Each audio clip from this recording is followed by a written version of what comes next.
बात क्योंकि कांग्रेस की चल रही है तो कांग्रेस के बारे में एक चीज़ आज और सामने निकल कर आई।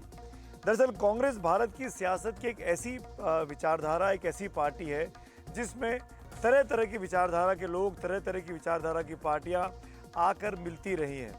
एक बड़ी नदी जो बनी है कांग्रेस की एक ज़माने में, उसमें छोटी छोटी उपनदियां जब आके मिलती हैं और वो बड़ी नदी का विकराल रूप लेती है, वैसे कांग्रेस पार्टी का गठन हुआ। ये बात इसलिए भी निकल कर सामने आई कि कांग्रेस में एक बार फिर इस तरह की बात कही जा रही है कि इन चुनावों के बाद, चुनावों के परिणाम आने के बाद कांग्रेस पार्टी में फिर छोटी छोटी पार्टियों का या तो विलय हो सकता है या वो कांग्रेस के साथ आ सकती हैं।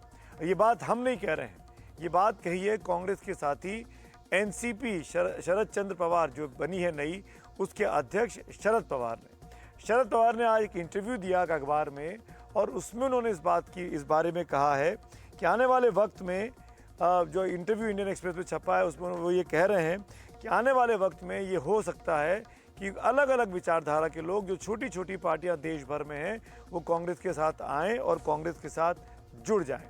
शरद पवार के इस बयान के क्या मायने हैं, क्यों शरद पवार ने ये बात कही, आइए देखते हैं पूरी इस कहानी में।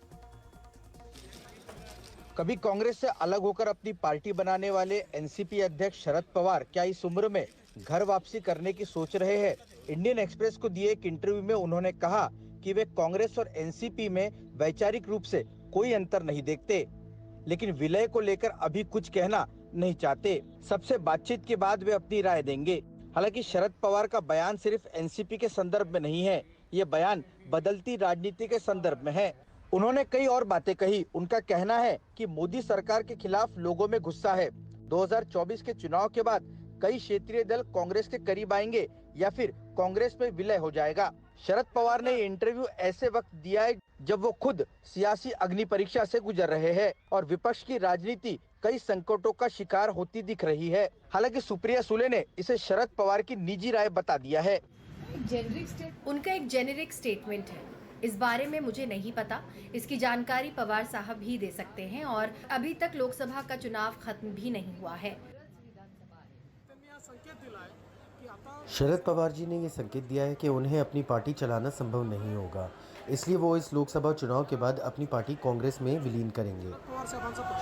उनके साथ जो लोग हैं उन पे उनका पूरा विश्वास नहीं है कि वो आगे बढ़ा सकेंगे, इसलिए उनको लगता है कि मैं कांग्रेस में अगर विलीन कर दूंगा तो धीरे धीरे कांग्रेस के जो आज के नेता है वो भी हमारे नेतृत्व में काम करेंगे, ऐसा उनको एक बार विश्वास है। और इसलिए वो चाहते हैं कि कांग्रेस के तो बहुत सांसद तो नहीं आएंगे और आगे जाके हमारे ही इंडिया अलायंस के अगर कुछ प्रादेशिक पार्टियां फूट जाए, क्योंकि वो इतनी छोटी छोटी है कि 4 सांसद 3 सांसद, तो ये तो भारतीय जनता पार्टी के साथ कभी भी जा सकती। अगर हमने अभी इनको कांग्रेस में डाल दिया, कांग्रेस में मर्ज करने की प्रोसेस पूरी की, तो कांग्रेस से बाहर निकलना कठिन होता, क्योंकि फिर उसमें जो मेजॉरिटी लगती उतनी मेजॉरिटी नहीं निकल पाएगी।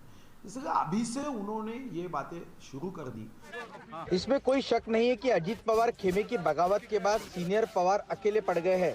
उनके पास मुट्ठी भर ही नेता बचे हैं, लेकिन वो जो कुछ कह रहे हैं उसे एक नेता की रणनीति नहीं, एक राजनेता के दूरगामी आकलन की तरह भी देखा जा रहा है। शरद पवार का बयान वैसे हमेशा ही सुर्खियां बटोरता है, लेकिन उससे ज्यादा उसके दूरगामी परिणाम वाला भी होता है।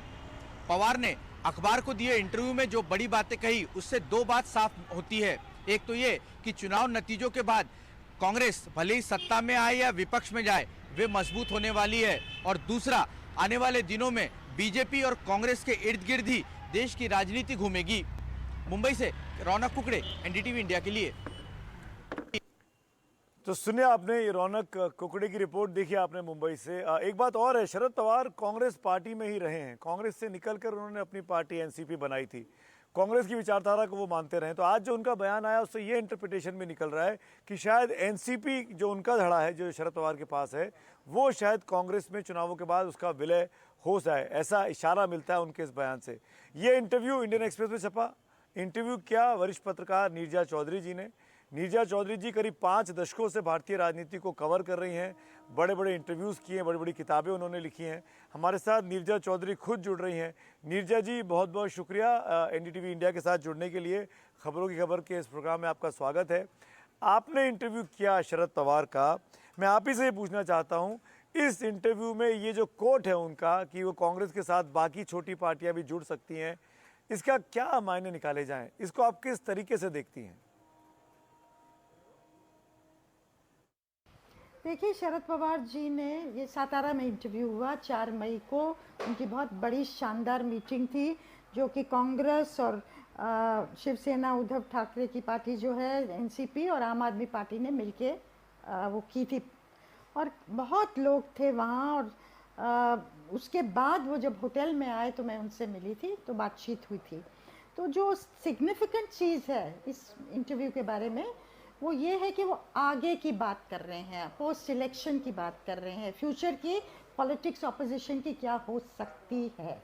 उसमें उन्होंने कहा कि अगले 1.5-2 साल में उनको लगता है कि रीजनल पार्टीज कांग्रेस के साथ ज़्यादा एसोसिएट करेंगी और हो सकता है इनमें से कुछ पार्टी ये भी निर्णय लें कि वो मर्ज कर जाएंगी कांग्रेस के अंदर, क्योंकि उनको लगता है कि देश बाइपोलर पॉलिटिक्स की तरफ जा रहा है और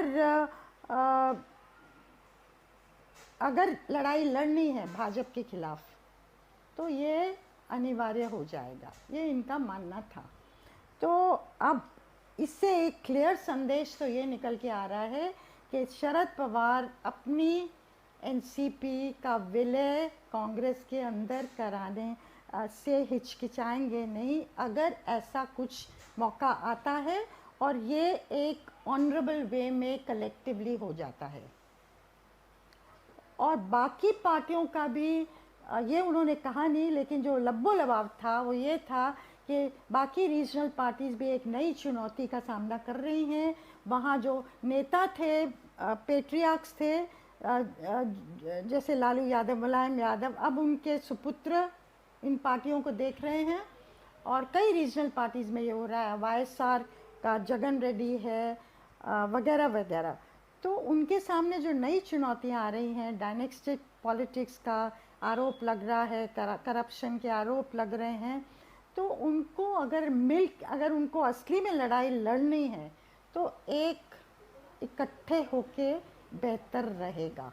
तो ये उनका मानना है और ये सब तय होगा जून 4 को। जून 4 तय करेगा कौन कितने पानी में है। बहुत बहुत शुक्रिया नीरजा जी हमारे साथ जुड़ने के लिए। थैंक यू सो मच, आपने वक्त निकाला हमारे साथ जुड़े।